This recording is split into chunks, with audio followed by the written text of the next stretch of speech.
Call of Duty Black Ops 2 was released on November 12, 2012 for all the popular consoles of the time. After coming off the success of the original Black Ops in 2010, Treyarch had their sights set on even higher heights for their newest game. Black Ops 2 went on to sell 7.5 million copies of the game during the first month of the game's release. The game also grossed over $500 million within its first 24 hours of the game going on sale. This was the most money a game had ever made on its initial launch until Grand Theft Auto 5 came out a year later in 2013. In a lot of ways, Black Ops 2 was the swan song for the golden age of Call of Duty. I think you could easily say that Activision and its fans of the series have been chasing the heights of Black Ops 2 ever since. Throughout this video, we will be going over the campaign and how it is probably the most unique Call of Duty campaign ever created, the multiplayer and how it is still beloved by many today, the zombies mode and the interesting legacy Black Ops 2 Zombies leaves behind, and ultimately we will analyze if this game is still good or not to this day. With that said, it is time to travel to the not so distant future of 2025 and get into this video.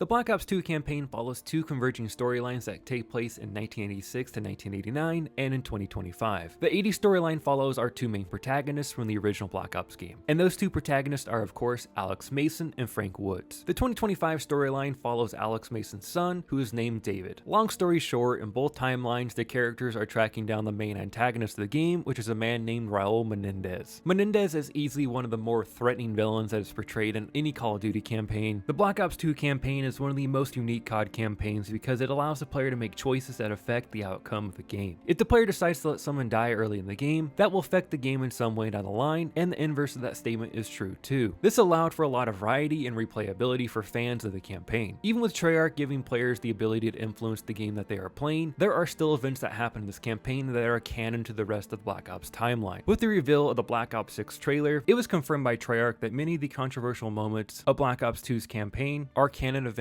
and we will see the fallout of those events in the new game. The most notable events that are canon to the campaign, no matter what the player chose to do, is Alex Mason's death at the hands of Frank Woods. And yes, I know Woods did not know that Mason was underneath the hood, but it did happen. It is canon. It is also canon that Menendez killed Hudson, and he also brutally crippled Woods by blowing off his kneecaps with a shotgun. Ultimately, the Black Ops 2 campaign is a lot of fun, and I totally understand why people still think that this is the best campaign in Call of Duty history. Being able to influence the game with your own decisions truly makes it all that more interesting.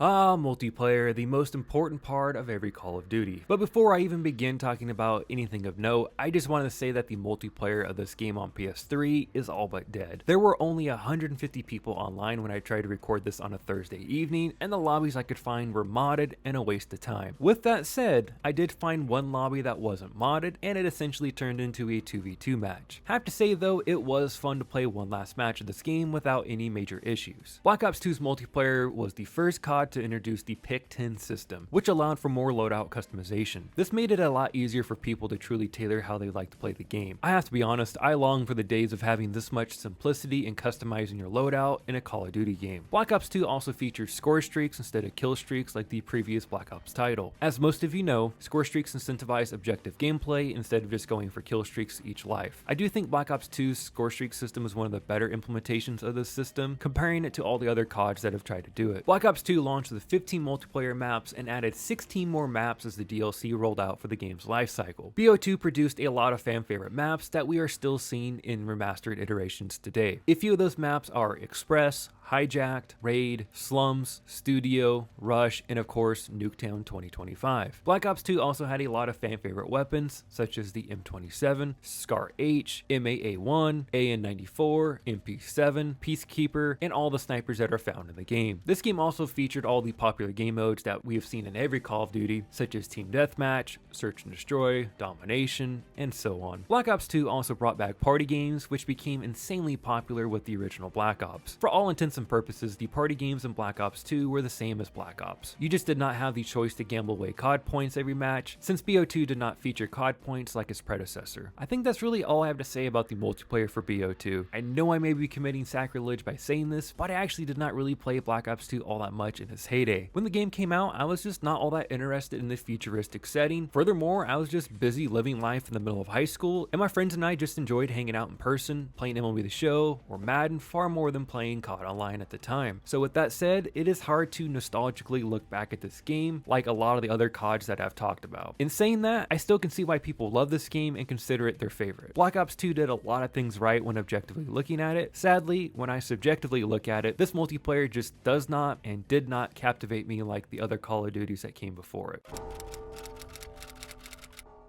Black Ops 2 Zombies may be the most hit or miss zombies experience Treyarch has ever created. I feel like the idea behind Black Ops 2 Zombies was awesome, but in practice, it was not the best experience. I know it has found its fan base and following over the years, but transit is still such an aggravating zombies experience. I can look past the fog, the bus gimmick, the incredibly annoying lava, but the denizens ruin this map for me. Those things are so darn annoying and really should not affect your gameplay so severely like it does. This map would be way more intriguing if it actually let you run around the whole bus route without being attacked by those creepy little goblins. Nuketown Zombies is also a mixed bag for me too. The thought of zombies on Nuketown is awesome, but in practice, it's a bit of a resounding meh for me. The map just feels so contrived with where the barricades are on the map, along with how the perk and pack-a-punch drops work on that map. I just don't get it. Why complicate a super simplistic idea like zombies on Nuketown with all this stuff? They should have just made Nuketown Zombies very similar to Noct. Just keep it bare bones as possible. A couple barriers, a fixed mystery box location, plop a few perks on the map since the Wonder Fizz machine hadn't been created yet, and that's all you need for Nuketown Zombies. The other 4 zombie maps that came out for Black Ops 2 were a part of the DLC